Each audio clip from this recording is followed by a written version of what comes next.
Assalomu alaykum hurmatli o'quvchilar. Biz master matematika kitobimiz bo'yicha navbatdagi mavzumizni davom ettiramiz. Xo'p, bugungi mavzumiz logaritm va uning xossalari ekan. Demak, biz logaritm bo'limiga kirib keldik. Xo'p, mavzumiz davomida logaritm va uning xossalari bilan qisqacha tanishib o'tamiz. Xo'p, mavzuda kitobda berilgan asosiy formulalar bor. O'shani hammasini yozib chiqishga harakat qildik. Endi sizlardan bitta-bitta shu formulalarga oid qisqa misol ko'rib o'tishga harakat qilamiz va ma'nosini chaqishga harakat qilamiz. Keyin formulalarga oid misollar ketma-ket ko'rib ketamiz. Xo'p, mavzuga oid misollar 4370 va 4485 orolida joylashgan misollar ko'ramiz ekan. Xo'p, birinchi formulamiz bizga nima demoqchi? Logaritm a o'stirib b teng x bo'lsa deyapti. Mana bu joydagi b ni topishim uchun men a ni bu tarafga daraja shaklida tuzib olishim, ya'ni a ni asosiga chiqib qoladi, x esa darajaga chiqib qoladi, teng b bo'lib qoladi. Bu nima degani bizga? Hozir ko'ramiz. Misol uchun logaritm 3 asosga ko'ra 5 teng bo'lib qolsin 8 ga. Menga mana 5 ni topishim kerak-ku. Uning uchun 3 nima qilaman? Daraja shaklida tuzib olaman. 5 teng bo'lib qoladi. 5 emas, mana shu x deb olaylik. Bizga noma'lum son bo'lib tursin. X teng bo'lib qoladi nimaga shunda? 3 ni 8-darajasiga. Tushundingmi? Demak, mana bu joydagi 3 ni o'tkazib olar ekanmiz. Nima qilib? Asosiy shaklga o'tkazib olsak, shu holatda holat kelar ekan. Qarab tushunyapsiz-a? Shuni ketyapmiz ekan. Xo'p, o'zi bitta narsaga avval oydinlik kirib ketishimiz kerak edi. Ko'pchilik savol paydo bo'lishi mumkin. Logaritm nima u degan narsa paydo bo'lishi. Nima uchun log deb yozilyapti? Nimaga kerak u narsa degan savol paydo bo'lishi aniq. Xo'p, keling, mana shu yerda qisqacha bitta kirib o'taylik-da, logaritm ma'nosini chaqishga harakat qilamiz. Men o'chirib tashlayman bu joyda. Qaranglar. Logaritm aslida sonni daraja shaklida yozish degan ma'nosi. Logaritmning asl ma'nosi sonni daraja shaklida yozish. Misol uchun 32 ni 2 asosida yozib ber desa, 2 nechinchisi deymiz? 5-inchisi deya olamiz-da. To'g'rimi? Misol uchun 16 desa, ko'zimizga sirasi 4 ni nimasi keladi? Kvadrati keladi. 25 ni yozib ber desa, sirasi nima deymiz? 5 ni kvadrati. Ya'ni bu narsalar bizda aniq-da. To'g'rimi? Aniq yoza olamiz. Shu narsalarni logaritm bilan ifodalashga harakat qilaman mana. Logaritm 2 asosga ko'ra 32. Bu nima degani? Ma'nosi. Mana bu 32 ni 2 asoslikni nechinchi darajasi deganda, ya'ni 32 degan son 2 asoslikni nechinchi darajasi demoqchi. Bu degani logaritm 2 asosga ko'ra 2 ni 5-inchisi bo'ladi. To'g'rimi? 32. Xossaga ko'ra mana 5 nima qiladi? Oldiga tushib ketsa, logaritm oldida 5 turibdi. Mana bu logaritm 2 asosga 2 bo'lib qoladimi? Mana bu asosi bilan, mana bu darajasi bir xil bo'lib tursa, bu nimaga teng? 1 ga teng. 5 ko'paytirilgan bir natija 5 deyiladi. Haqiqatan ham mana 32 degan son 2 nechinchisiga teng? 5-inchisiga teng. Tushundingmi? Ya'ni bu narsa yozilayotgan narsa aslida sonning nechinchi darajasi degan shaklda so'roq kelyapti-da. Misol uchun logaritm mana shuni misol uchun 4 asosga ko'ra 16 ni yozishim mumkin-da. Savol beryapti. Mana bu 16 4 ni nechinchi darajasi aslida deb turib bizdan so'rayapti-da. Bu degani logaritm 4 asosga ko'ra nechi bo'ladi? 4 ning kvadrati bo'ladimi? 4 kvadrati 16. Mana bu joyga qaytarib beradi. Xossaga ko'ra buni oldiga tushiramiz. Mana bu 4 asosga ko'ra 4 qoladi, u 1 ga teng. Natija nechi bo'ladi? 2 bo'ladi. Logaritm asli shu ma'noda-da. Tushundingmi? Ya'ni sonning nechinchi darajasi degan ma'noda bizdan savol so'raganda shunga yechim qilish uchun logaritmning xossasidan foydalanamiz. Xo'p, endi kimdadir yana savol tug'ishi mumkin. Ustoz, har doim shunaqa xossa bo'lishi mumkinmi? Biron bir daraja shaklida kelmaydigan sonlar bo'lsa nima qilamiz deganlarni chiqarib oramizda. Xo'p, o'shanga e'tibor beramiz mana. Misol uchun paydo bo'lishi mumkin. Bizda mana bunday savol. Logaritm 5 asosga ko'ra 15 bo'lishi mumkinmi? Mumkin. Savol tug'iladi. Mana bu 15 5 ning nechinchi darajasi deydi. Bizda unaqasi yo'q-da. To'g'rimi? Savol tug'ilib qolishi mumkin-da mana. Misol uchun 15 degan sonni menga asosiy 5 lik shaklga keltirib ber deyishi mumkin-da. To'g'rimi? Ya'ni x ning nechinchi darajasi bo'lsa shunda keladi. Buni yoza olmayman. Buni iloji yo'q. Mana misol uchun 15 darajasi qanday ifodalanaman? O'shanda logaritm xossasidan foydalanaman-da. Ya'ni bizga savol berib qo'ysa 21, misol uchun 3 ning nechinchi darajasi deb savol berib qolishi mumkinmi? Mumkin. Uni logaritm orqali misol uchun kompyuterda algoritmga kirgizsa bo'ladi-da. Nima deb kirgizamiz? Logaritm nechinchi asosga ko'ra? 3-asosga ko'ra 21 deb yozib qo'yaman. To'g'ri, men mana buni aniq bitta son chiqarib bera olmayapman nechinchi darajani, lekin kompyuterga yo bo'lmasa biron bir algoritmga kirgizayotgan vaqtimizda dasturga logaritm 3-ga ko'ra 21 degani. Bu degani 21 ni 3 ni daraja shaklida ifodalagin degani ma'nosi. Tushundingmi? Asl ma'nosi shu yerda yotibdi. Ya'ni mana bu yerda ham 15 ni 5 ni darajasi orqali ifodalagan degan. Mana 15 ni 5 darajasi orqali ifodalagan degan. Xuddi aytdik-ku, 25 ni 5 darajasi orqali ifodalagan desa nima qila olaman? Aniq yoza olaman-da buni. Ha, logaritm 5 asosiga ko'ra 25 bo'ladi-da. Mana 25 5 kvadratimi? 5 kvadrat bo'lgani uchun 2 oldiga tushadi-da. Keyin nima bo'lib qoladi javobi? 2 kvadrat kelib qoladi. Buni iloji yo'q. Buni iloji yo'q. Shuning uchun men logaritm vositasidan foydalanishim kerak.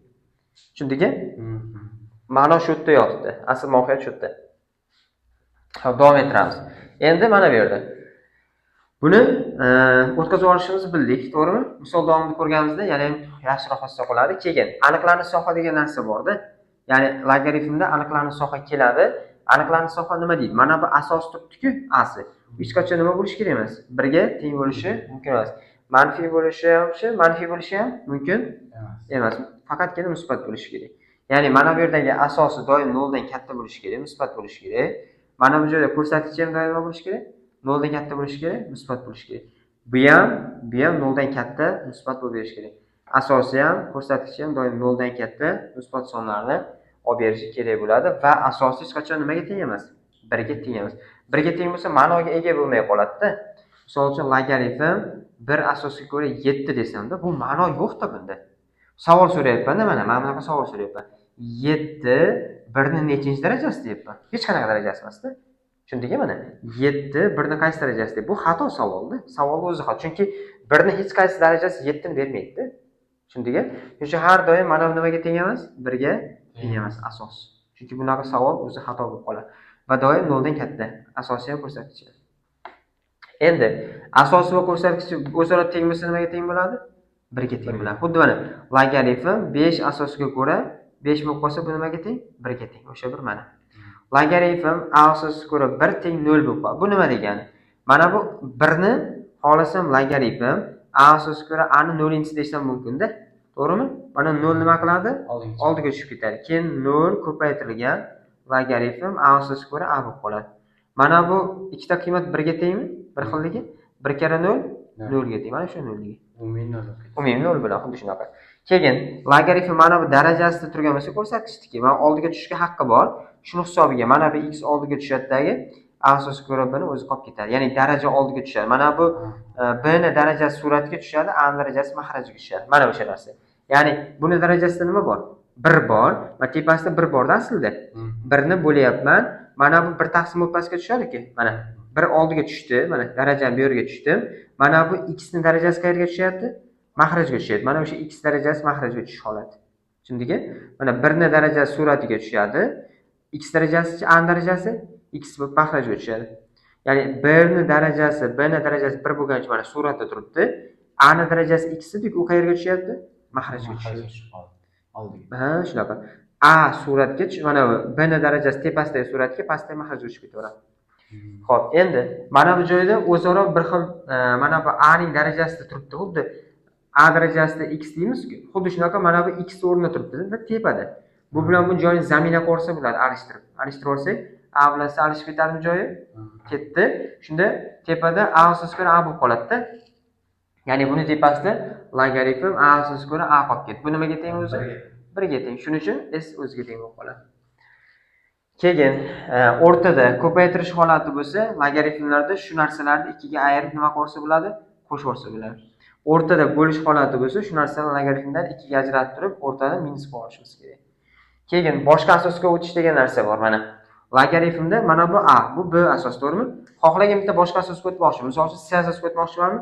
Logaritm c asosiga ko'ra b tepaga chiqadi, logaritm c asosiga ko'ra a pastga tushib ketadi. Misol uchun men f asosga o'tmoqchiman. Logaritm boshqa asosga o'tmoqchiman. F asosga ko'ra nima bo'lib qoladi? B bo'ladi. Logaritm o'sha f asosga ko'ra mana bu pastga tushib qoladi, a bo'lib qoladi. Tushundingmi? Xohlagan boshqa asosga o'tib ketish mumkin-da. Xohlagan boshqa asosga o'tib yuraversa bo'ladi. Faqatgina tepasidagi tepaga, asosidagi pastga tushib ketadi. O'sha sonini olib qo'yish kerak bo'ldi. Keyin logaritm asosga ko'ra b bo'lsa, shuni bir taqsimli qilib yozmoqchi bo'lsam, mana bu asos bilan ko'rsatkich joyi alishib qoladi. Ya'ni 1 taqsim logaritm ba'zisiga ko'ra bo'lib qoladi. Bu nima degani? Misol uchun bitta misolda ko'raylik, aniqroq bo'ladi. Logaritm 3 asosiga ko'ra 2 bo'lsa, men shuni 2 ni asosiga tushirmoqchiman-da. 1 taqsim logaritm nima bo'lib qolamiz? 2 ikkasi ko'ra 3 bo'lib qoladi. Tushundingmi? Ya'ni mana bu joydagi 3 asosiy ko'ra 2 ni men 2 ni asosiga tushirmoqchiman. Uning uchun 1 taqsim logaritm 2 asosiga ko'ra 3 bo'lib qoladi. Mana xuddi shunaqa men turibdi mana. A asosiga ko'ra b edi, 1 taqsim logaritm b asosiga ko'ra nima qildim? A qilib qo'ydim mana. 2 asosiga ko'ra 3 asosiga ko'ra 2 edi, 2 asosiga ko'ra 3 qilib qo'ydim. Keyingisi, mana bu LJ degan narsa bor, keyin ln borda. LJ degani logaritm 10 asoslik degani, ya'ni 10 asosga ko'ra b degani. ln b degani esa logaritm y asosga ko'ra degani. Y bizda nechaga teng edi? Taxminan 2,71 ga teng. Ba'zi bir joylarda, ya'ni tengsizliklar usulini hisoblayotgan vaqtimizda bu narsalar bizga kerak bo'ladi. Asosiy qolib kerak bo'ladigan formula, qoidalar mana shulardan iborat. Qolganini mavzu davomida, misol davomida sekin ko'rib, tushunib, o'rganib boraveramiz. Ko'rinishdan formulalar ko'pchilikda qo'rqinchli tuyuladi, lekin misol davomida ko'rganimiz juda ham oddiylashib ketadi. Hozircha buni yozib olamiz. Hop, kitobdagi misollarda ketma-ket mavzuga ishlashni boshladik. Birinchisi 4376-misolga qaraymiz. Hop, 4376-misolda bizga nima demoqchi? Birinchi holatda biz mana buni bilishimiz kerak. 27 3 nechinchi darajasi? 3 ni kubi. Mana bu asos bilan bir xil bo'lganiga qisqartirish bilamiz, to'g'rimi? Ya'ni bizda nima hosil bo'lib qoladi? 5 ko'paytirilgan. Mana bu daraja oldiga tushib ketadimi? Oldiga tushib ketsa 3 ko'paytirilgan logaritm 3 asosiga ko'ra 3 bo'lib qoladi. Mana bu qavsda turgan narsada, to'g'rimi? Plus 16 ni nima chiqadi? 4 chiqadi. Endi mana bu logaritm 3 asosiga ko'ra nimaga teng? 1 ga. 1 ga. Demak, shu narsani o'zi bizda 1 ga teng. 3 kara 1 3 kara 1 3 3 kara 5 15. 15 ga 4 ni qo'shsam 19 bu javob 19 ekan. Demak 19 degan javob qaysi javob turibdi? C javob turibdi. Tushundingmi? Hisob kitob qo'ydik bo'ldi. Chunki mana bu qism bizda to'liq 1 deb beradi, 1 deb beradi. 1 kara 3 3, 3 kara 5 15, 15 ga 4 ni qo'shsak 19 chiqar ekan. Keyingisiga o'tdik. 4376 ga qaradik. Shunchaki buni ham hisoblaydigan ekan, xolos, boshqa hech qanaqa ortiqcha narsasi yo'q. Demak, biz bilamizki, mana bu joyda nima bor darajada? 1 bor. Bu uning darajasi oldiga tushadi, maxraj darajasi pastga tushib ketadi. 1 taqsim 3 deganim bu, ilizda 1 taqsim 3 degan. Nima qoldi? Logaritm 2 asiga ko'ra 2 bo'lib qoldimi? 1 ga teng. Ha, mana bu qism to'liq nimaga teng? 1 ga teng. 1 ga teng. Bu tashlab yuboraman. Mana bu tepaga aylanib chiqadimi? Bu javob necha bo'ladi? 3 bo'ladi. 3 degan javob D javob turibdi ekan. Savol yo'q-a? Yo'q. Ketdik. Endi mana bu 2 ning nimasi? Minus birinchisi. Bu daraja yana nima qiladi? Oldiga tushib ketadi. Demak, daraja oldiga tushsa, bu yerda nima ekan? Minus 1 ekan. Logaritm 2 asiga ko'ra nima qoldi? 2 qoldi. Mana bu joyga 2 asiga ko'ra 2 bo'lib qoldi, 1 ga teng bo'lib qoldi. Plus orqasida 1 bor, plus logaritm 3 asiga ko'ra 3 1 ga teng. Demak, plus 1 plus 1 minus 1 bilan nima qiladi? Ketadi. Demak, javob shunchaki bitta 1 qolar ekan. Bitta 1 qolar ekan. Qaysi javob turibmiz? 4379 da bitta 1 A javob ekan. Tushunyapmiz? Xo'p, keyingisiga o'tdik. Keyingisida nima qilamiz? Keyingi misolda Xo'p, bu misolda xuddi shunaqa. 4300 necha? 82 damiz, to'g'rimi? Bu ham darajasini bir xil ko'rishimiz kerak-da. Mana bu buning darajasi, mana yozay shuni, logaritm ko'pchilik tushunarsiz bo'lib qolmasin. A darajasida 1 taqsim 2 bo'ladi, ildiz. 1 taqsim 2 bo'ladi. Mana bu yerda A darajasi 1 taqsim 3 bo'ladimi? 1 taqsim 3 bo'ladi. Mana bu tepaning darajasi, bu past darajasida. Endi birinchisini tepaga tashlab yuboraman, 1 taqsim 3 bo'lib tushadi. Uni bo'lishim kerak nimaga? 1 taqsim 2 ga, yaxshi. Logaritm A asosiga ko'ra nima bo'lib qoldi? A bo'lib qoldi. Chunki bularning darajasidan ozod bo'ldi-da. Mana bu darajasi tepaga tushdi, bu darajasi maxrajga tushib qoldi. A asosiga ko'ra nimaga teng? 1 ga teng. Mana bu 1 taqsim 3 ko'paytirishga aylantirsam 2 tepaga chiqqan? 2 taqsim 1. Bu degani 2 taqsim 3 degan. Demak, 2 taqsim 3 degan javob qoldi. Bu qaysi javob turibmiz? Xo'p, 4382 2 taqsim 3 degan javob. Xo'p, D javob turibdi degan. Tushunyapsiz? Mana bu darajasi tepaga, bu darajasi pastga tushadi. Bittasi suratga kelib qol, bittasi maxrajga kelib qol. Kasr qilishim kerak, lekin shuni nima qildim men? Bo'lishib qo'ydim. Mana kasr bilan bo'lish bitta narsada. Xo'p, 4388 damiz. Buni ham shunchaki hisoblang degan ekan, bo'ldi. Ortiqcha narsasi yo'q. Mana bu 0.125 degani 0.10dan 5 ni kubida. To'g'rimi? Bo'ldi. Misol tayyor. Endi logaritm 0,5. Mana bu 0,5 nimasi ekan? Kubi ekan. Bu nima qiladi? Oldiga tushadi. Demak, mana bu o'zi qoladi, bu 1 ga teng yana. Plus davom ettiraman hozircha. Mana bu nimaga teng bizda? 1/3 ga tengmi?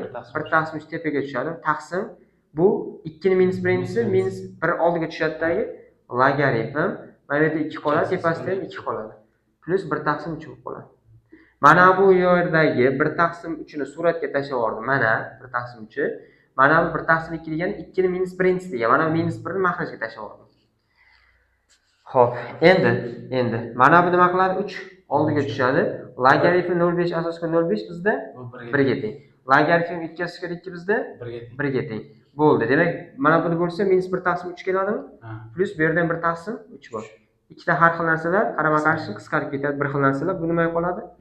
3 qoladi. Javob 3 ekan. 3 degan javob qaysi javob turibmiz? 488 da 3 degan javob.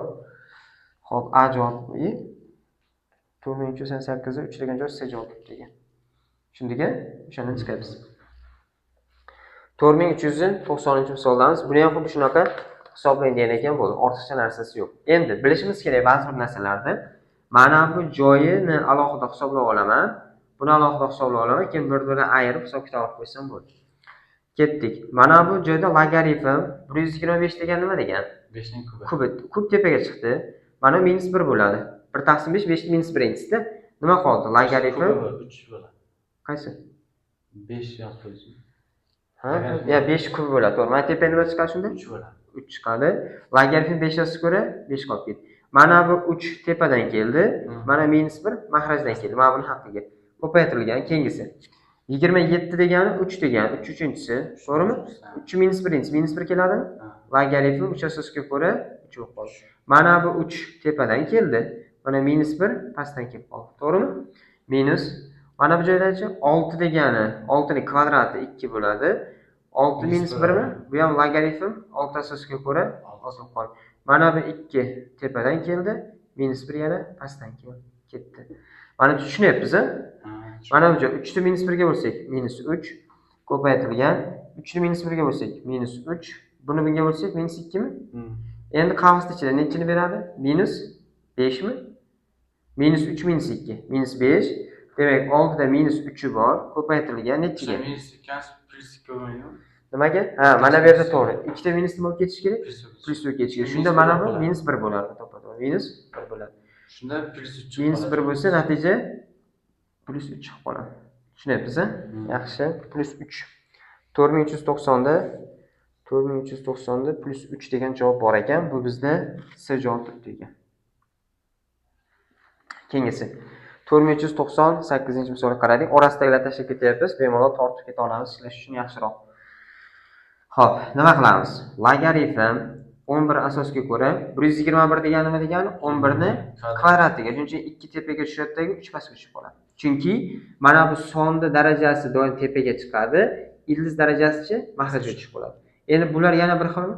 Bu nimaga teng? 1 ga teng. Nima qoldi bizda?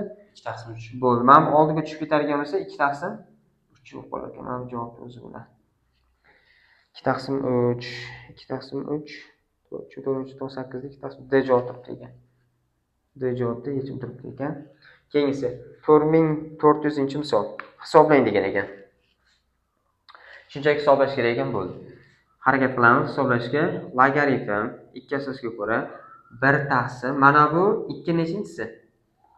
6-chi? Yo'q, mana 5-chisi 32 da, 64 bo'lsa 6-chisi. 128 7-chisi ekan. 7/6 bo'ladimi? Chunki ildiz darajasi pastga tushadi-da. Endi mana bundan qutulishim kerak 1/dan. Onun uchun nima qilaman? Ha, logaritm 2 asosga ko'ra 2 ning minus 7/6-chi bo'lib qoladi. Endi mana bu joydagi minus tepaga chiqib ketdi daraja. Mana faqat minus bo'lib chiqib qoldi. Asosiy bir xil bu nimaga teng? 1 ga teng. Teng. Nima qoldi tepada? Bu pastga tushadigan bo'lsa oldiga. Minus 7/6 bo'lib qoldi. Tushundingmi? Minus 7/6 bo'lib qoldi. Qaysi javob turibmiz? Xo'p, 4400-misol minus 7/6 degan javob yo'q ekan. Shuni aylantirib qo'ygan ekan ular minus 1/6 dan 1 ga. Hozir buni javobini berib qo'yganimizda ko'pchilik yo'qqa javob deyoratdi. Minus 1/1/6 bor ekan. 7/6 qaytib keladi. A javob turibdi ekan. Ana shunaqa. Ketdik. 4401 misol.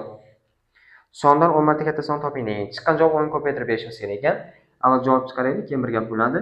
Xo'p, logaritm 4 darajaga keltirsam, 4 ning minus ikkinchisi bo'ladimi?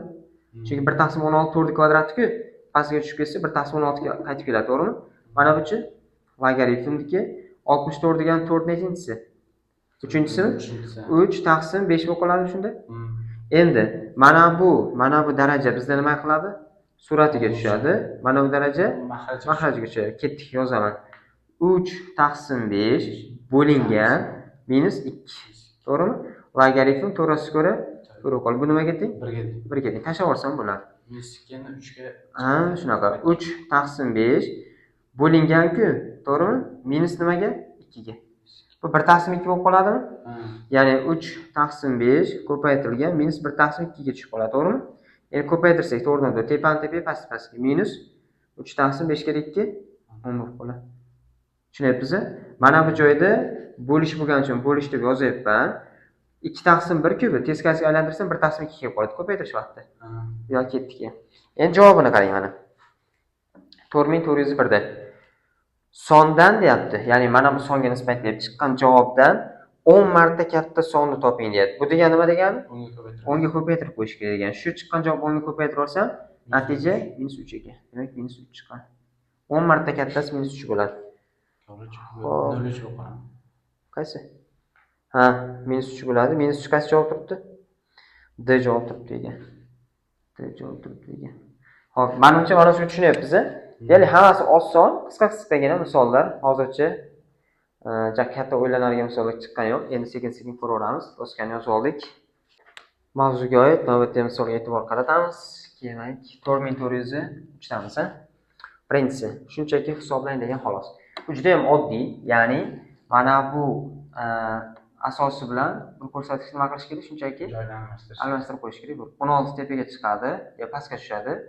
Logaritm 2 asosiga ko'ra 2 bo'lib qoladi. Bu nimaga teng? 1 ga teng. Demak, natija 16 ning birinchisi 16 ga teng ekan bo'ldi. 16 chiqadi. 4403 da 16 degan javob olib qo'yamiz. 16 degan javob B javob turibdi ekan. Bo'ldi. Demak, bu tayyor, misol murakkab emas. Keyingisiga qaraymiz. 4405 da buni ham shunchaki hisoblanadigan xolos. Nima qilsam bo'ladi deyilsa, mana bu minusni darajaga chiqarib yuboraylik. Bularni shuna qilsam, nima bo'lib qoladi? 25 logaritm 5 asosiga ko'ra 2 ning nimasi? Minus birinchisi bo'lib qoladi, to'g'rimi? Keyin mana bu bilan bu joyni nima qilamiz? Almashtirib yuboramiz. Ko'zga aniq ko'rinadi-da. Shunda 2 ning minus birinchisi nima qiladi? Pastga tushib qoladi. Logaritm 5 asosiga ko'ra 25 chiqqan joyiga 25 5 nimasi? Kvadrat. Bu 2 yana tushadi bu yerga, to'g'rimi? Demak, 2 ning minus birinchisi darajasi nima turibdi? 2 turibdi. Logaritm 5 asosiga ko'ra 5 nima degani? 1 degani. Demak, tepada 1 bor-da. Anaqa. Logaritm 5 asosiga ko'ra 5 bor, to'g'rimi? Bu nimaga teng? 1 ga teng. Demak, bu yerda nima qoldi? 2 ning minus birinchisi degani 1 taqsim 2 degani, to'g'rimi? Uni nimasi ekan? Kvadrat. Bu nima degani? 1 taqsim 4 degani. Bu misol tayyor. 1 taqsim 4 ekan. Xo'p, 4405. 4405 da 1 taqsim 4. 1 taqsim 4 C javobda biz izlagan yechim turibdi. Keyingisiga qaradik. 4409. Buni ham shunchaki hisoblanadigan xolos. Xo'p, birinchi qilishdan mana buni o'tkazib olsam bo'ladi darajaga. Buni ham xuddi shunaqa darajaga o'tkazib olsam, ko'zga aniq ko'rinadigan son chiqadi. Xo'p, bu yerda 3 turibdi. Logaritm 3 asosiga ko'ra tepaga chiqdi. 2 ning 5-chisi bo'lib qoladimi? Nechiga teng? 32 ga teng. Plus 7 logaritm 7 asosiga ko'ra bu tepaga chiqsa ildiz 9 bo'lib qoladi. Ildiz 9 dan 3 chiqadi. Tushundingmi? Demak, mana bu pastga tushadimi? Bu bilan joyini almashtiradi, to'g'rimi? Ketdik. Bu bilan buni joyini almashtiradi. Ana, joyini almashtirdik. Demak, bu yerda 32 tushib qoladi. Logaritm nima bor tepada? 3 asosiga ko'ra 3 qoldi. Bu nimaga teng? 1 ga teng. Plus mana bu 3 pastga tushadi. Logaritm 7 asosiga ko'ra 7. Bu nimaga teng bizda? 1 ga teng. Demak, bu yerda 32 kira 1. 32. 3 birinchisi 3. Demak, bizda qoldi 32 qoldi. Plus bu yerda 3 qoldi. Natija 35 ga teng ekan. Natija chiqdi. Xo'p, 4409. 4409 da 35 degan javob D javob turibdi ekan. Mana shu tushundik-a? Shuna ketayapmiz. Keyingisi 4416-misol. Buni ham shunchaki hisoblangan xolos. Bitta narsa bor edi bo'yi. Logaritm a asosiga ko'ra 1 nimaga tengdi? Eslataman. Logaritm a asosiga ko'ra a ning 0-inchisi edi. 0 nima qilardi? Oldiga tushardi. Demak, asos bilan bu bir xil bo'lsa, o'rtada 1 bo'laylik nimaga tegadi? 0 ga tegadi. Logaritm a asosiga ko'ra 1, ya'ni bir asos bir ko'rsatkichli bo'lib qolsa nima bo'lar ekan? 0 bo'lar ekan. Endi shu narsani ishlatamiz hozir misolda. Qaraymiz. Bu nechiga teng? 5,5 ga teng. Mana bu joy nima bo'ladi shunda? Shuni 0 bo'lib ketadi. Ha, mana bu joy 0 bo'lib qoladi. Plus 0, chunki men formula ishlatyapman-da. Minus 16 degani 4 ni nimasi? Kvadrati 64 chi 4 ning kubi. Tushunyapsiz-a? Teng, mana 5,5 bor. Plus 0 ni qo'yish foydasi yo'q. Minus bu 3 oldiga tushadimi? Suratiga 2 chi mahrajga 3 taqsim 2 nechiga teng? 1,5. Logaritm to'g'risiga ko'ra 4 1 ga teng. Yozmay qo'ying. Teng. 5,5 dan 1,5 desak, javob to'g'ri ekan. 4416 da 4 degan javob A javob ekan. Hozir aniq tushunyapsiz-a? Tushunaman. Ketdik. Keyingisi 4419-misolda. Hop, shartni bitta o'qib olamiz. 4419 shartni o'qiymiz. Hop, buni ham bir xil ekan o'zi deyarli hisoblang degan ekan, bo'ldi. Boshqa ortiqcha shart yo'q. O'zi bir qaraganda ko'rinib turibdi, juda ham oddiy. Mana bilan buni nima qilsak bo'ladi? Qisqartirsak 7 keladimi? 7 keladi. Demak, bu yerda logaritm bor. 7 asosga ko'ra mana bu-chi, mana bu. 3 ildizda nima bo'lib qoladi? 7 ni minus 1-inchisi desam bo'ladimi? Chunki 1 taqsim 7 ku, 7 ni minus 1-inchisi bor. Plus 1 taqsim 3 bor, plus mana bu joyda. Mana bu tepaga chiqib ketadi, to'g'rimi? 5 nimasi o'qiladi? Kvadrat. Demak, yozaman. 9 deyman. Logaritm 3 asosga ko'ra 5 nimasi kvadrat 25 ga teng. Minus 25. Bo'ldi. Sal o'zimizga ixchamlashtirib oldikda. Misol ko'rish chiroyli bo'lib qoldi. Mana bu logaritm 7 asosga ko'ra 7 ni minus 1 taqsim 3-inchisi bilan bo'ladi, shunaqa qilsak. Plus orqasidan 1 taqsim 3 turibdi. Plus mana bu bilan bu joy nima qiladi? Alishib qoladi. Shunda 25 tushib keldi tepadan, 25 tushib keldi. Logaritm 3 asosga ko'ra 9. 3 nimasi? Kvadrat. Shuning uchun 3 ga 3 ketdi-da, kvadrat qolib ketdi. Minus 25. Tushunyapsiz-a? Mana bu nimaga teng turgan joyda? 1 ga teng. Minus 1 taqsim 3 plus 1 taqsim 3. Demak, nima qilar bular? Ketadi, teng. 25 kvadrati 625. Bitta 25 ni ketkizib yuborsak bo'ladi. Nimaga? Keyingi minusga. Yo'q, bitta donada bu 25 kvadrat bo'lib qoladi. Mana bu 25 kvadratni, chunki 2 oldiga tushganiga kvadrat bo'lib tushadi-da, darajaga. 625 minus 25. To'g'rimi? Ayirsak 600 chiqadi. 600 chiqadi. 4419 da. Tushundik-a? Bittasini ayirib bo'lmaydi. Farq nimaga? Chunki mana bu kvadrat bo'lib tushyapti-da. Bu 25 kvadrat 625 alohida, 25 alohida. Tushundim. 4419 da. 4419 da hop, 600 degan javob bor ekan. B javob turibdi ekan. Mana shunaqa yechim bo'ladi. Keyingisiga o'tdik. 4421-yilda. Shunchaki hisoblaydigan bo'ldi. Endi ishlaymiz. Ishlash vaqtida mana minusni yana nima qilaman? Tepaga chiqarib yuboraman, xotirjam. Nima bo'ladi shunda? Mana bu 9 turibdi. Logaritm. Mana bu bitta chiqsak bo'lar ekan undan oldin. Mana bu 3 minus 1-ku. O'sha 3 deb minus 3 deyman. Bu yoqqa minus chiqadi. Bu minus bilan plusga ketaman. 5 bo'lib qoldi. Tushundingmi? Hech narsa o'zgarmadi. Mana minusni chiqarib yuborib, bu minus bilan plusga ketib qoldi. Shu yaxshiroq bizga. Keyingisi minus 1 taqsim 3 mi? 1 taqsim 3. Mana bu 3 minus 1-inchisi. Minus oldiga tushsa, nima hodisa bo'ladi? 1 minus 2 bo'lib qoladi, to'g'rimi? Mana bu joydagi 1 taqsim 3 desa, 3 minus 1-inchisi oldiga chiqdi. Mana bu oldiga chiqqaniga minus 2 kelib qoldimi? Logaritm 3 asosga 3 bo'lib qoldi. Bu nimaga teng? Yozmayman. Bo'ladimi? Shu narsamiz bo'lib qoldi. Tushundingmi? Ketdi qolgan, hammasi barbod bo'ldi, ya'ni 1 ga teng bo'lib qoldi. Endi mana bu bilan bu nima qilamiz joyini? Almashib qolamiz. Almashib qolsak 5 bor, logaritm 3 asosga 9 kvadrat qoladimi? Mana bu joy nimani beradi? 3 o'zim. Ya'ni minus 1 taqsim 3 bo'ladidagi 1 dan 2 esa minus 1 mi? Mana kvadrat 25 minus bu teskarisiga aylantirib beradi. Demak nima qoladi? 3 qoladi. Teng 25 ni 3 ga ayirsak 20. Javob 22 ekan. Xo'p, 4441 da 22. 4441 22. A javob degan. Bo'ldi. Endi ln bor edi. Logaritm y asosiga ko'ra edi, to'g'rimi? Mana minus tashqariga chiqarib yuboraman. Darajaga ko'tarib yuboraman. Y ln da logaritm deb yozaman. Ko'zga ko'rinish uchun. Logaritm y asosiga ko'ra 5 ni minus 1 bo'ladimi? Keyingisi. Mana bu minus bu 0.1 degani 10 ni nimasi? Minus 1. Mana 0.1 ha, shunaqa. 0.1 degan 1 taqsim 10 ku. Mana bu 10 ni minus 1 bo'ladi-da. Tushundingmi? Tashqarisida logaritm nima turibdi? 10 asosiga ko'ra 3 turibdi. Chunki L degan logaritm 10 asosiga ko'ra degan. Endi bu bilan bu joyini almashtirib olsa bo'ladimi? Bo'ladi. Almashtirdik. Shunda 5 ta nimasi? Minus 1-si.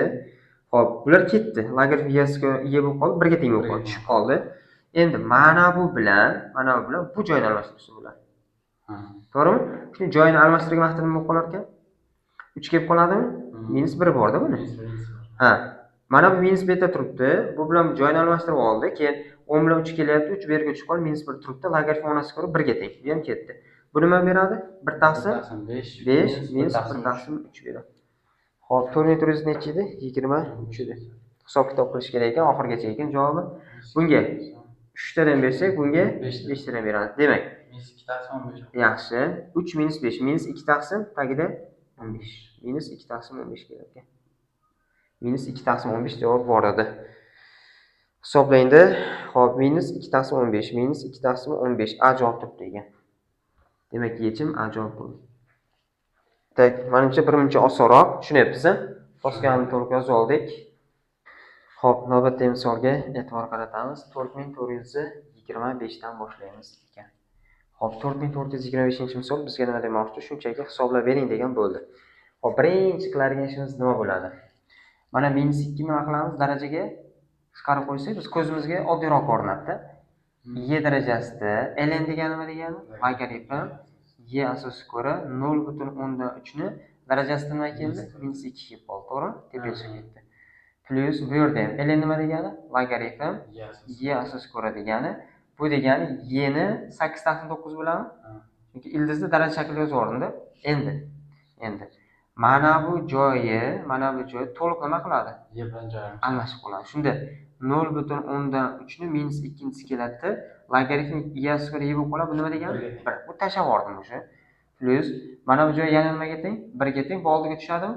8 taqsim 9 bo'lib qoladi. Endi 0.3 nima degan? 3 taqsim 10 deganda. O'sha nimasi ekan bizda? Kvadrat. Minus 2-sida, to'g'rimi? Mana yozish uchun minus 2-si deyman, plus 8 taqsim 9 deyman. Endi minusdan qutulishim kerak. Uning uchun nima qilaman? Almashtirib olaman. Tepaga chiqsa 10 bo'lib qoladi, taqsim 3 bilan 10 kvadrati 100, 3 kvadrati 9 plus tepada 8 taqsim 9 bor. Qo'shsam 108 taqsim 9 bo'lib qoladi. 9 ga bo'linadigan son ekan. Necha ekan? 12 bo'ladimi? 12 chiqadi. 90 ga 18 da 108 keladi. 12 degan javob chiqishi kerak. Xo'p, 4425-misol. 4425-misolda 12 degan javob izlaymiz. Xo'p, 12 degan javob B javob turibdi ekan. Tushundingmi? Uning qolibi shundan iborat ekan. Demak, keyingisiga o'tdik. Mana bu joyda 4426 da nima demoqchi? Bu yerda minus bor ekan. Uni nima qilishimiz kerak? Yo'qotib olishimiz kerak, ha? Mana bu 10 ni kubi nimaga teng? 1000 ga teng. Bo'lishni, ayirishni bo'lishga yozaman. Bo'ladimi? 10 ni nimasi deymiz? Darajasida logaritm, LG degan logaritm degan. 10 asosiga ko'ra nima qoldi? 5 bo'lib qoldi. Tushundingmi? Xo'p, plus mana bu joyda davom ettiraman. Mana minus 2 ni bu yoqqa chiqazib yuboramiz darajaga. Buni nima qilamiz? 1 taqsim 2 ni 2 ning minus 1. Yaxshi, 2 ning minus 1 deyman-da. Uni darajasida logaritm turibdi. 2 asiga ko'ra mana bu tepaga chiqqandan keyin 2 ni nimasi bo'ladi? 3 ni nimasi bo'lib qoladi? Minus 2-si bo'lib qoladi. 3 ni minus 2-si bo'lib qoladi. Endi mana bu joy bilan bu ikkalasi nima qiladi? Joy almashadimi? Tagidagilar almashgan. Tepada 1000 bor. Pastda bu bilan bu joy almashib qolsa nima bo'lib qoladi? 5 bo'lib qoladi. To'g'rimi? 5 bo'ldi. Plus davom ettiraman. Endi mana bu narsa bilan mana bunday qilaylik. Osonroq ketar ekanmiz. Bu necha degan hisoblasam? Mana 2 ni minus turibdi mana bu joyda. 2 ni minus 1 turibdi. Yo'q, hozircha alishtirmaylik. Ko'zga bolalarga tushunmay qolishi mumkin. 2 asiga ko'ra 3 minus 2-si nima degan? 1 taqsim 9 degandi. To'g'rimi? Endi alishtiraman, to'g'ridan to'g'ri joyiga ketadi. Bu ham ketadi, faqat ko'pchilik bir qaragan tushunmay qoladi. 1000 ni 5 ga bo'lsam 200 bilan Ha. 200 plus bu bilan bu joyini almashtirdi. 1 taqsim 9 bo'ladi-da, darajasida nima turibdi? Minus 1 turibdi. Faqat 2 bilan 1 taqsim 9 joy almashtirib minus 1 turibdi oldi. Logaritm 2 ga ko'ra 2. Nimaga bo'lib qoladi? 1 ga teng tushib qoldi уже. Mana bu yerda 200 bor. 1 taqsim 9 minus birinchisi 9 teskariga aylantirsam plus 9 beradi. Bu degani 209 ekan. 209 degan javob bormi ekan? Bor ekan. 4426 4426 da 209 degan javob. Xo'p, A, B, C, D javobda 209 turibdi ekan. D javob ekan. So'zma. Qaysi? O'nda kubini mingga oldik-ku. Ha. Keyin yana eljini oldiga yana qanday o'n qo'yib. Mana bu ayirish degani nima degan? Taqsim bo'ladi. Ha, o'sha taqsim joyida. Taqsim. Shunda nima eljini yonda 10 bormi yo 10 kubini yozyapmiz? Mana, yo'q 10 ni kubini yozmayapmiz mana. Mana bu 10 ning kubi 10 darajasida Lj 3 da. Qayerda tushuntirsam bo'ladi? Mana yerga tushuntiray, ko'rinadigan joyga mana. Mana bu narsa. 10 ni 3-darajasi bo'lish degani nima degani aslida? Taqsim. Ayirish deganda 10 darajasida Lj 5 bo'ladi. Nimaga unaqa deyapman? Chunki asosiy bir xil bo'lsa daraja ayriladi-ku. Mana asosiy bir xil. Bu ham 10, bu ham 10-ku. Asosiy bir xil bo'lsa daraja nima qilinadi? Ayriladi. Hozir yozib ber desam 10 darajasida 3 minus Lj 5 deymiz-da. To'g'rimi? Mana shu narsa qaytib keladi. Bu narsa bu bilan bir xil-ku. Bu narsa bunga teng. To'g'rimi? Mana bu 10 darajasi 3 taqsim 10 darajasi Lj 5 deyapman-ku. Mana bu narsa asosiy bir xil bo'lgach darajalarni nima qilyapmiz? Ayiryapmiz. Mana o'sha ayrilgan joy. Asosiy bir xil, daraja bir-biridan nima qilinyapti? Ayrilyapti. Mana o'sha ayrilgan qismi. Tushundingmi? Shuning uchun mana bu narsani 10 ni kubi deyapmandagi buni to'g'ridan-to'g'ri 1000 yozib oldim. Keyin mana buni 10 darajasida Lj 5 qo'ydim mana. Tushundingmi? Mana bu prosta Lj ni to'g'ridan logaritm 10 kirib yozib ketdim xolos. Shu qism bor xolos. Tushundingmi ma'nosini? O'sha joydan keladi. Ya'ni men aytdim minus haqqiga bir taqsim qo'yapman-da. Ketdik. Keyingisi 4428 damiz. Buni hisoblang degan ekan bo'ldi. Endi ishlab ko'ramiz. Mana bu joyi boshlanishi uchun ham oddiy. Logaritm 3/2 davomi logaritm 2/2 8 2 nimasi? Kubi. Mana bu joy 1 ga teng-da, tushib qoladi. Ha, logaritm 3/2 nima bo'lib qoladi? 3 bo'lib qoladi. Bu nimaga teng? 1 ga teng. Bu javob 1 ekan. 1 ga teng ekan. 4428 da 4428 1 degan javob C javob turibdi ekan. C javob turibdi ekan. Keyingisi. Bu ham xuddi shunaqa 4431 da bu nima degan? Bu ham hisoblaydigan ekan bo'ldi. Bu mana bu qismiga o'xshaydi-da, bir xil ishlanadi. Logaritm 4 asosga ko'ra 256 degan 16 nimasi? Kvadrat. Demak, bu yerda nima qoladi shunda? Faqat 2 qolib ketadi. Keyingisi plus. Xo'p, mana bu 4 degani 2 ning kvadrati. Mana 2 ning kvadrati, ilzosi degani 2 ning 1 taqsim 2 degan. O'zi ishlanishim tushunarli bo'lib qoldi. Boshqacha ishlasak ham bo'lar ekan. Olsam boshqacha ishlaylik. Qiziqarliroq bo'ladi. Qiziqarliroq bo'ladi. Mana qilamiz. Logaritm 4 asosiga ko'ra ilzosi 2 bo'lyapti. Bitta narsa bor. O'rtasida qo'shib bo'lsa nima qiladi bir-biriga? Ko'paytiriladi bo'ldi. Logaritm asosi bir xil-ku. 4 asosiga ko'ra 2 ko'paytirilgan ilzosi 2 bo'lib qoladimi? Bo'ldi. Endi mana bu tepasi shunda logaritm 4 asosiga ko'ra 2 ni birinchisi 2 ni 1 taqsim 2-si, 2 ni 3 taqsim 2-si bilan. Xo'p, mana bu pastda 2 bor. Logaritm 2 ning nimasi? Kvadrati 2 ning 3 taqsim 2-si. Mana bu tepaga tushadi. Buchi mahrajga tushadi. To'g'rimi? Shunda tepada 3 taqsim 2 taqsim 2 bor. Mana bu qism 1 bo'lib qoldi. Bu degani 3 taqsim 2 bo'lingan 2 taqsim 1 taqsim 2 o'tishni ko'paytirishda bu bizga nimaga teng? 3 taqsim 4 ga. 3 taqsim 4 ga teng. Mana shu javob bo'lar ekan. Xo'p, 3 taqsim 4 degan javob olishim kerak. 4431 da. 4431 da 3 taqsim 4. Xo'p, D, C, B. 3 taqsim 4 A javob degan. Yechim A bo'lar ekan. Xo'p, 4435 ga o'tdik. Buni ham shunchaki hisoblang degan. O'rtada ko'paytirish bo'lsa nima qilinadi? O'rtada qo'shish bo'lsa ko'paytiriladi. Bu nima deganimizda? Logaritm 10^5, plus deb yozaveraylik. Logaritm 10^2. O'rtada plus bo'lsa ko'paytiramiz. Logaritm 10^ga ko'ra 5 kere 2 10 bo'lib qoladimi? Demak, bu nimaga teng? 1 ga teng. Shunda so'z asoslar bir xil bo'lganligi uchun Ko'paytiriladi, xuddi shunaqa. Formula ishlatyapman mana. Logaritm a asosiga ko'ra x ko'paytirilgan y degan formula yozdik-ku bu. Ya'ni logaritm a asosiga ko'ra x plus logaritm a asosiga ko'ra y bo'lib qoladi. Xuddi shunaqa, asosi bir xil, o'rtada nima bor? Qo'shish bor. Shunda bir-biriga ko'paytiriladi. Bu yerda mana asosi bir xil, o'rtada nima bor? Qo'shish bor. Shuning uchun bir-biriga ko'paytiriladi. 5 kara 2 10 ni berib qoldi. Tushundingmi? Yoki 1. Xo'p, 4435 damiz hisoblang degan, bizda 1 degan javob chiqdi. Xo'p, 1 degan javob B javob turibdi degan. Ma'nosi B javob degan. Xo'p, 4440-misolda bu ham xuddi shunaqa hisoblang degan. Endi o'rtada ayirish bo'lsa nima qilamiz? Bo'lamiz. Bu tamom misol. Logaritm 1 taqsim 3 asosga ko'ra 54 nechiga bo'lishimiz kerak? 2 ga. 2 ga bo'lib olishimiz kerak. Necha chiqadi? Logaritm 1 taqsim 3 asosga ko'ra 2 bo'lsak 27 bo'ladi. Bu o'sha daraja bilan ifodalasa bo'ladi-da. Mana bu logaritm 1 taqsim 3 degani 3 ning minus 1 degani 27 3 ning kubi degani. To'g'rimi? Mana bu bizda surat qismiga tushadi. Bu esa maxraj qismiga tushadi. Demak, tepaga 3 tushib qoladi, pastgacha minus 1. 3 asga 3 1 ga tengda. Bu bizda minus 3 beradi. Shundiga minus 3. Xo'p, 4440-misol. 4440-misolda minus 3 degan javob. Minus 3. Bu bizda B javob degan bu ham. Bu ham B javob degan. Keyingisiga o'tdik. 4443-misolda e'tibor qaratamiz. Xo'p, bunda nima qilamiz? Bunda. Mana bu joy ikkalasi nimaga tushib turibdi? Ko'paytirishga. Mana bu joy bo'lishga tushib turibdi. To'g'rimi? Demak, yozaman mana. Logaritm 9 asosiga ko'ra 5 kara 18 desam bo'ladimi? 15 kara 18 desam bo'ladimi? Mana bu 15, bunisi 18. Bo'lingan turibdi mana, bo'lingan. Logaritm ayrilgan bo'lingan-da bizda. 9 asosiga ko'ra 10 bo'lib qoladi. Endi ko'paytirsam nechini beradi bu? 15 kara 18. Ha, logaritm 9 asosiga ko'ra. Hop, 270 mi? 190 ga 180 ga 90 270 bo'lar ekan. 270 ni bo'laman pastda. Logaritm 9 asosiga ko'ra nima bor? 10 bor. To'g'rimi? Ikkita bir xil narsa ayirish hisobiga nima bo'lib ketdi? Bo'lishib ketdi. Shunda logaritm 9 asosiga ko'ra 270 nechiga bo'lib yuboraman? 10 ga bo'lib yuboramiz. 27. Ha, 27 qolib ketadi. To'g'rimi? Endi nima qilamiz?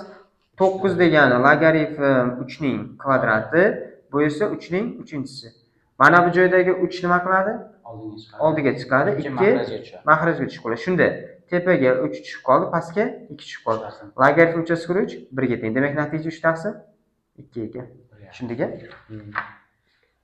Ha, 1,5 bo'ladi.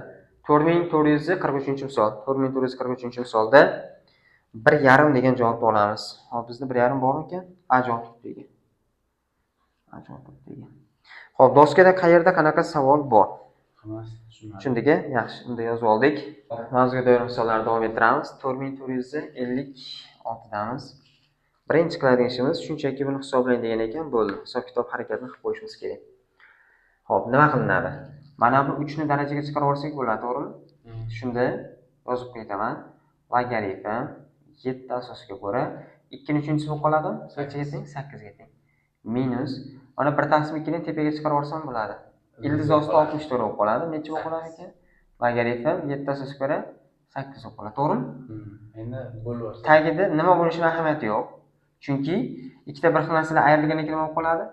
0 bo'lib qoladi. 0 ni har qanday songa bo'lsak, javobi 0. Javob chiqadi. Ishimiz yengilib ketdi.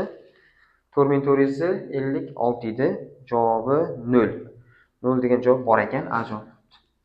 Nimaga tagini hisoblashga harakat qilmading deyilsa, chunki tepani o'zi 0 bo'lib qoldi. 0 dan 0 da har qanday songa bo'lsak, baribir 0 chiqadi-da. Shuning uchun javob to'g'ridan 0. Qancha to'g'ri bo'ldi so'z? Mana shu ayruvda biz boya o'rgandik. Ayruv bo'lsa bo'lamiz degan. Buni amalga oshirsak, amalga oshirsak hech narsa qilmaydi. Mana 8 da 8 ga bo'lamiz-ku mana bu joy. Logaritm 7 asosiga ko'ra 8 bo'lingan 8 bo'lib qoladi-ku. Bu logaritm 7 asosiga ko'ra 1 bo'lib qoladi-da. Bu nima degani? Logaritm 7 asosiga ko'ra 7 ni 0-inchisi deganda 0 oldiga tushar-ku. Keyin mana bu joy 1 ga teng. 0 kira 1 yana 0 ni qaytarib beradi. Tushundingmi? Mohiyat va bitta narsa qaytaveradi. Xo'p, keyingisi 4458 damiz. Bu yerda hisoblang degan ekan, bo'ldi. Bu boshqa asosga o'tish misoli bor edi-ku. Mana boshqa 5 asosga o'tib olgan. Endi biz asosdan o'ziga qaytaramiz. Logaritm bu pastga tushib qolardi. 9 mana bu 20 tepaga chiqib qoladi. To'g'rimi? Endi 9 degani logaritm 3 ning kvadrati. 3 ning kvadrati bu 3 ning kubi. kubi degan. Demak, birinchi tepadagisi bu suratiga chiqib ketadi. Mana bu joy mahrajga tushib qoladi. Demak, tepada 3 bor, pastda 2 bor. Logaritm 3 ga ko'ra 3 bo'lib, bu nimaga teng? 1 ga. 1 ga teng. 3 ni 2 ga bo'lsak 3 taqsim. 1,5 bo'ladi, to'g'rimi? Yoki 3 taqsim 2 1,5 desak ham bo'ladi. Bizda 1,5 deb yozilgan ekan. 4458 da hop 1,5 degan javob bor ekan, C javobda turibdi. Mohiyatiga tushunyapsizmi, to'g'rimi? Yaxshi. Keyingisiga o'tdik. 4467 damiz. Bunda nima qilamiz? Hop, 67 da ildizdan chiqarib olishga harakat qilishimiz kerak-da. Hop, 67 da ildizdan chiqarib olishga harakat qilishimiz kerak. Qanaqa qilib chiqaramiz deyilsa, boya bitta formulamiz bor edi. Qayerga yozib ketsam bo'ladi? Yozaylik. 1 taqsim logaritm a asosiga ko'ra b bo'lib turgan bo'lsa, buni 1 da yo'qotib yuborish uchun nima qilaman? Logaritm nima deb yozamiz? b asosiga ko'ra a bo'lib qoladi-da. Tushundingmi? Mana 1 da yo'qotish maqsadida mana bu asos bilan ko'rsatkichni nima qilardik? Alishtirib shunda 1 yo'qolib ketardi. Bunda 1 taqsim logaritm a asosiga ko'ra b edi. Men 1 da yo'qotish uchun teskasiga alishtiraman dedik-ku. Logaritm b asosiga ko'ra a bo'lib qoladi. Endi shuni ishlataman mana bu yerga. Shuni ishlatib ko'ramiz. Bu yerda 25 ning turibdi joyida. Logaritm nima bo'lib qoladi? 5 asosiga ko'ra 6 bo'lib qoladi. Tushundingmi? Plus keyingisi 49. Bunda logaritm 7 asosiga ko'ra 8 bo'lib qoladi. Bo'ldimi? Ishimiz yengillashib qoldi. Endi oddiygina hisob kitob yo'q. Mana bu joy bilan bu nima qiladi ekan joyini? Alishib qoladi. 6 qoldi. Logaritm 5 asosiga ko'ra 25 mi? 5 ning kvadrati degan. Bu 2 nima qiladi? 6 ga tushadi. Xuddi shunaqa. Ketamiz 49 bu yerda. 49 o'rniga nima yozaman? 8 yozaman-da. 8 yozaman. Chunki mana 8 bu yerga kelyapti. 8 keldi. Logaritm 7 asosiga ko'ra 49 degan 7 ning kvadrat degan. Endi 2 bu yerga tushib qoladi. Ha, shu yerda qarshi olib qo'yamiz. Tenglik. Davom ettiramiz. Mana bu joy 1 ga tengmi? 6 ning kvadrati 36 plus 8 ning kvadratichi 64. Mana bu joy 1 ga 1 bo'lib qoldi. 1 ga 1 bo'lib qoldi. 64 ga 36 qo'shsa 100, 100 dan nima chiqadi? 10 chiqadi. Mana bu ildizdan chiqqan javob ekan. Xo'p, 4467. 4467-misol, 4467-misol 10 degan javob topishimiz kerak ekan. 10 degan javob C javob ekan. Bo'ldi. Keyingisiga o'tdik. 4468 damiz. Ifodani hisoblab bering degan. Xo'p, mana bu qoidani ishlatishim kerak edi-ku. Mana shu qoidani bunga ishlatib olishim kerak. Shunda birinchisi nima bo'ladi? Bu yoqqa yozaylik, javobi ketma-ket. Birinchisi 4 asosiga 2 bo'lib qoladimi? Logaritm. 4 dan 4 1 dan qutulaman-da. 4 asosiga ko'ra 2 bo'lib qoladi. Plus keyingisi logaritm 4 asosiga ko'ra 4 bo'ladi. Keyingisi logaritm 4 asosiga ko'ra 8 plus logaritm 4 asosiga ko'ra 16. 4 asosiga ko'ra 16 plus Logaritm 4 asosiga ko'ra 32. 4 asosiga ko'ra 32 deyman. Plus logaritm 4 asosiga ko'ra 64 deyman. Logaritm 4 asosiga ko'ra 128. 128 tugadi. 128. Endi hammasini ikkilikka keltirib olsam bo'ladimi? To'g'ridan to'g'ri javob yozaman, keyin ikkilikka keltirib olib bo'ladi, shunaqa qilsam. Mana 1 taqsim 2 bo'lib qoladi. Birinchisi, to'g'rimi? Buchi 1 deb beradi. Plus mana bunisi 3 taqsim 2. 3 taqsim 2 bo'lib qoladi. Plus keyingisi 4 taqsim 2. 4 taqsim 2 bo'ladi. Bu 2 ni beradi, xullas, to'g'rimi? Plus keyingisi mana bu 5 taqsim 2 bo'ladi. Nimadir farq sezilyapti o'zi. Keyingisi yo'q, 3 bo'ladi. Chunki 3 bo'ladi-ku, turgan joyi mana bu 64 4 kubi deganda 3 bo'ladi. Keyingisi hop 7 taqsim 2 bo'ladi. 7 taqsim 2 bo'lib qoladi. O'zi farq sezilib qoldi. Hammasi yarimtadan farq qilyapti-da. O'zi yarimtadan farq qilgancha arifmetik progressiya deb ketsak ham bo'ladi. Mana bu hammasi yarimtadan farq qilyapti. Orasidagi farq. Mana buni qo'shamiz. Kasrlar. Mana oddiyroq ishlaylik. 1 ga 3 qo'shaman. 4 mi? 4 ga 5 qo'shsam 9, 9 ga 7 ni qo'shsam 16. 16 taqsim 2 bo'lib qoldi. 8 plus 1 ga 2 ni qo'shaman. 3 ga 3 qo'shsam 6. Bunga buni ursan 8, 8 ga qo'shamiz nechini? 14. 14 chiqar ekan javob. O'zi arifmetik progressiya ishlab qo'ysak ham bo'lardi. Mayli, shu yurib qo'ya qoldik. Endi oxirigacha bordik. Demak, javobi 14 bo'ladi. Xato qilmadigan. Yo'q. Xo'p, hisoblang degan ekan, bizdan 14 degan javob so'ragan. 14 degan javob C javobi ekan. C javob yechim bo'ldi. Aniq tushundikmi mohiyatini? Yaxshi, shunaqa yechim qilib qo'ydik, doskani yozib oldik. Doskadan misolga e'tibor qaratdik. Biz keyingi misollarga o'tish boshladik. Qaraymiz doskaga. Bitta narsaga e'tibor berib ketmay-ket ishlaymiz. Mana bu yerda qavs bor ekan, qavs bor ekan.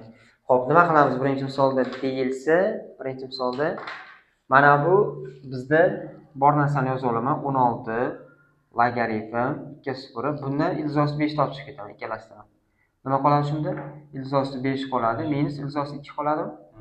Mana bu joyda 0.5 degani 1/2 degandi.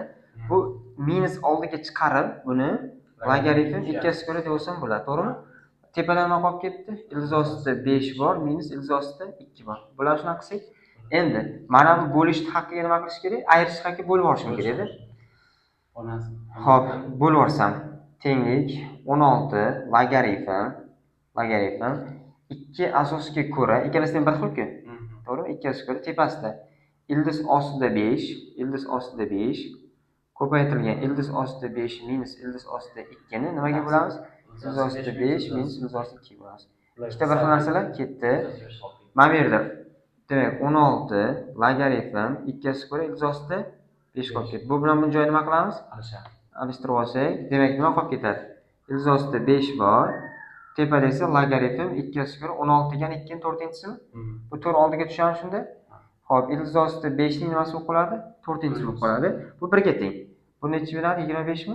Chunki bizda kvadrat bo'lsa 5 ni beradi, yarimta kvadrat 25 berib qoladi. Xo'p, 4470-misol 25 degan javob bor ekan, bu D javob. Savol yo'q, ha? Bunaqa yechim qilib qo'ydik. Keyingisiga o'tdik. Mana bu darajalar nima qilinadi o'zaro? Ko'paytiriladi, to'g'rimi? 1/2 hisobiga, mana nima qilaman? Logaritm hozir 3/2 minus 1 deyman.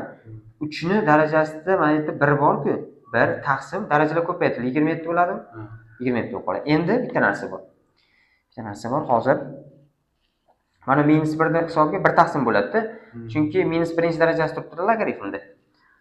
Xo'p, buni ham osonlashtirib yozsam bo'lar ekan. Mana bunday qilamiz. Minus 1 qavs tashqariga chiqarib olsam bo'ladimi? Mana bunaqa logaritm 3/2 3 ning 1/27-chi deymanda, qavs tashqarisida minus 1 deb qo'yaman. Mana darajani haqqiga. Buni oxirida ta'sir qildiramiz-da. Darajaga. Shunda 3/3 nimani beradi? 1 deb beradi. Demak, necha qolib ketdi? 1/27 qolib ketdi. Minus 1-chi bor. Ha, uni minus 1-chi. Bu degani teskarisiga aylanadi ekan.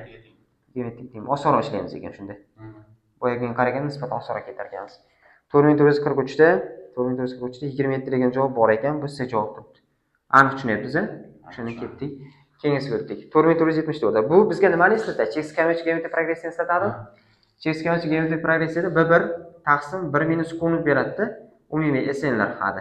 Bizda B1 nimaga teng? 4 birinchi hadi. 1 minus q degani ikkinchisini birinchisiga bo'lish kerak ekan. 1/4 beradimi? Demak, общий hadlar yig'indisini topyapti. Bunga 4 tadan beraman. 4/3/4 bo'lib qoladi, to'g'rimi? Bu tepaga aylantirib chiqarsam 4 16/3 bo'ladi. Demak, общий hadlar yig'indisi 16/3 ga teng. Bu nimaga teng bizda? 1/5 ga teng-da. 1/5 degan 5 ni minus 1-chi degani? Shunday. 1/5 5 ni minus 1-chi degan logaritm 5 asosga ko'ra bu yerda nima bor? 16/3 bor. Endi mana bu bilan buni joyini alishtiramanmi? Alishtirib olsa nima bo'ladi? Bizda 16/3 tushib qoladi. Darajasi nima turib berdi? Minus 1 bor. Keyin logaritm 5/5 bo'lib qoladi. Bu 1 ga teng. To'g'rimi? 1 ga teng. Mana bu joyi 16/5 minus 1-chi nima degan? 3/16 degan. Bu javob 3/16 ekan. 4474. 4474 da 3/16 ni ko'rishimiz kerak. Bormi ekan? 3/16 B javob turibdi ekan. Aniq tushunyapsiz-a? Keyingisiga o'tdik. Mana bu ko'pinchi daraja, to'g'rimi? Mana bu mana bunaqa narsa hozir. Ko'pinchi daraja turibdi. ln x ning kubini tashqarisida nima bor? Kubi turibdi, chunki 3-darajada, mahrajda. Xuddi shunaqa. ln x ning 5-chisi nimasi?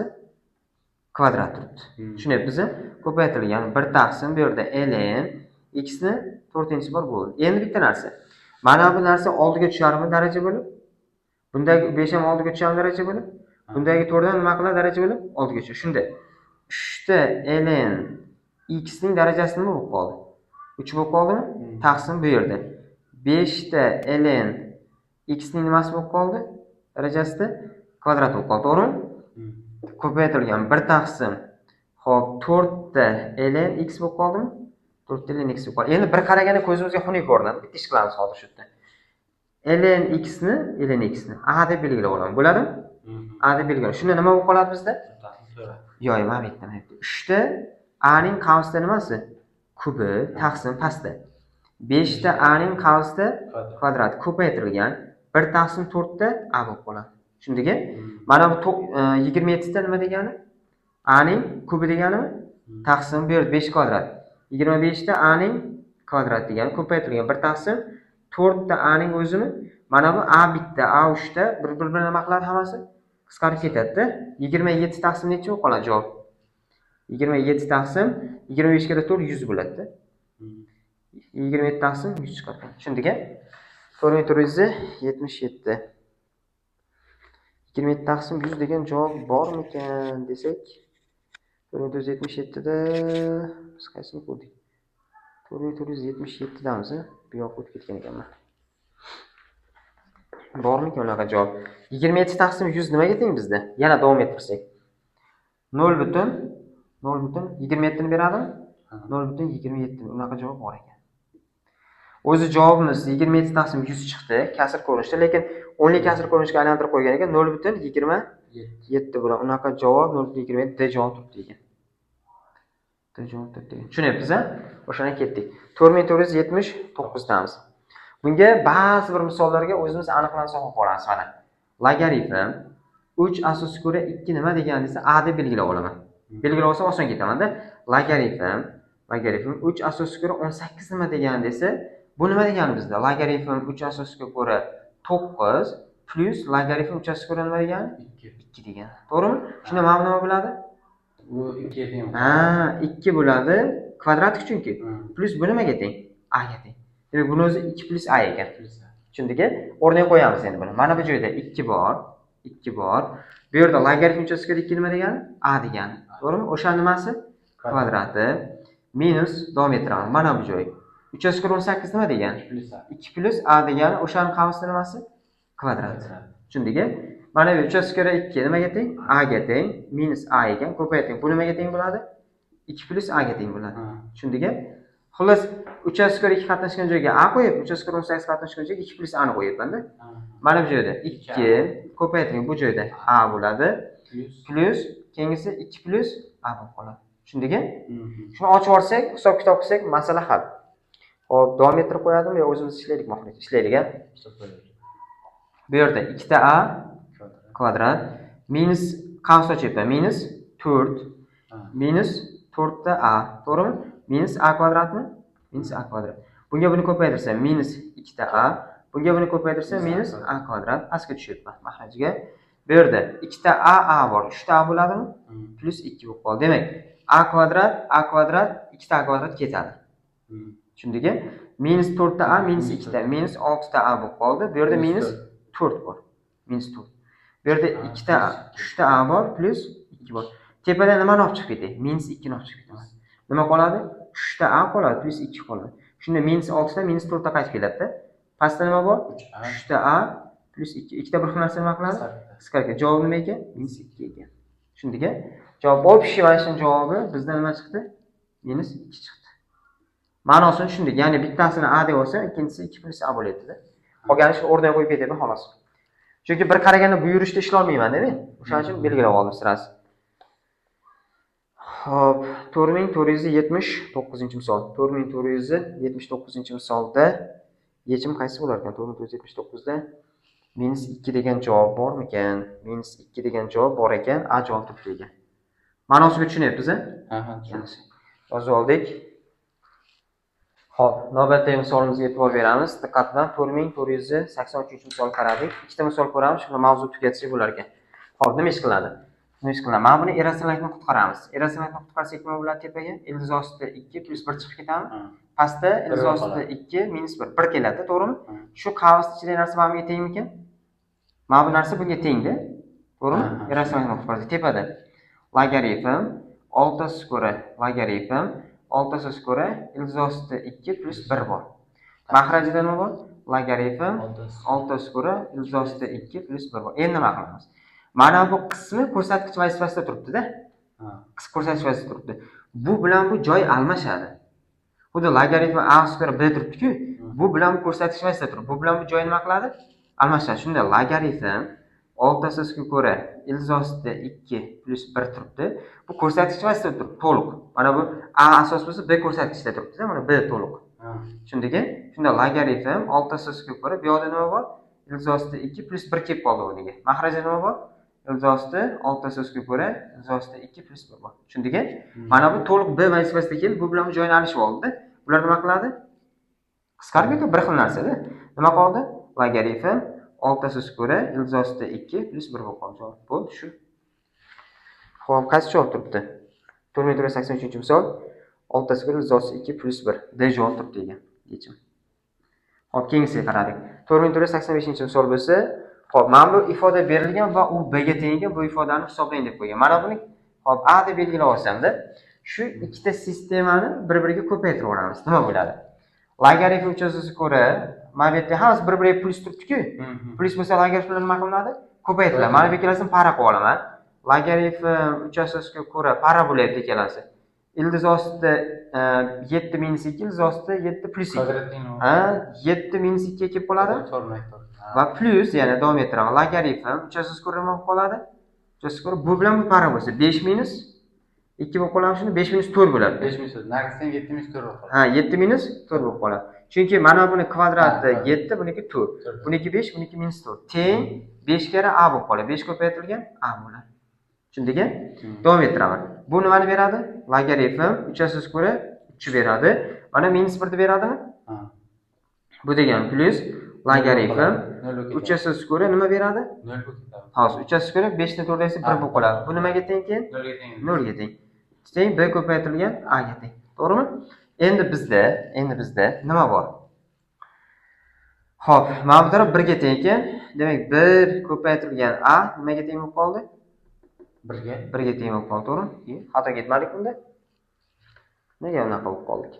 Logaritm uchasasiga ko'ra mana bu joyi 7 minus 4 berdi, plus to'g'rimi? Logaritm 5 minus 4 berib qoldi. Bu joyi b ko'paytirilgan a. To'g'ri. Keyingisi mana bu 3 bo'lib qoldi, plus logaritm uchasasiga ko'ra 1. Bu nimaga teng? Uchasasiga ko'ra 0 ga teng. B asos 1, to'g'ri. Xo'p, nimani so'ragan bizda? Ha, shuni ani so'ragan. Deb hisoblang degan. Qon tushibmiz. Ko'paytirmaymiz, qo'shamiz buni. Nima ketib qoldingmi? Qo'shamiz buni. Farq qo'y. Qo'shimiz kerak. Chunki mana bunaqa narsa-ku. Logaritmlar qo'shib olsak o'zi ko'paytirish bo'lib ketadi-ku. Logaritmlar bu formulasi bor edi. O'zi qo'shishni o'zi ularda ko'paytirish deganiku. Mana buni qo'shsam ikkalasi ko'paytirish bilan bu holatga keladi. Buni qo'shsam ikkalasini ko'paytirish bu holatga kelib qoladi. To'g'rimi? Endi mana bu 3 beraman, 0 beraman. Endi ketamiz. Endi b plus a bo'ladi. Bizda o'zi a ni a deb belgilab oldik, so'ragan narsasini. O'shani a deb topishim kerak. A ni topsam nima bo'ladi bu yerda? 1 minus b bo'ladi. Demak, javob nima ekan? 1 minus b ekan. Chunki biz hammasini a deb belgilab oldik o'zimiz. Shuning uchun 1 minus b bo'lib qoladi. 1 minus b degani 1 minus b. B javob turibdi degan. Katta b javobda o'sha turibdi degan. Tushundingmi? Tenglamani o'zini b deb belgilagan, biz topayotgan narsamizni a deb belgilab oldik, ikkalasini qo'shib oldik. Qo'shib olgan vaqtimizda o'zi logaritmlarda qo'shish bo'lib ketib qoladi, ko'paytirish bo'lib ketib qoladi. Bu bilan buni sherik, bu bilan buni sherik qilsam a kvadrat minus b kvadrat formulaga tushaveradi-da. 7 minus 4, 5 minus 4. Bu yoq javob chiqib ketaveradi. Mana bu yerda b plus nima bo'lib qoladi shunda? A bo'lib qoladi. Oxirida mana 1 ni berdi, mana bu joyi 0 ni berdi, bu b plus a ni berdi. B plus a teng bu taraf nima bo'lib qoldi? 1 bo'lib qoldi. Shu yerda a ni topib qo'ysak, b ni nariga o'tkazib yuboryapmiz, 1 minus b bo'lib qoldi. Javob nima ekan? B javob ekan. Xo'p, shunaqa holat. Qanaqa joyda savol bor? Tushundingmi hammasini? Shunaqa holatda, demak, mavzuga oid qisqagina misollarni shu yerda yakun qilamiz. 4485 gacha bo'lgan misollarni kitob davomida ko'rib keldik. Iloji boricha harakat qilib, chiqmagan savollaringiz bemalol Telegram guruhimiz orqali so'rasangiz bo'ladi. E'tiboringiz uchun rahmat. Keyingi darslarda ko'rishguncha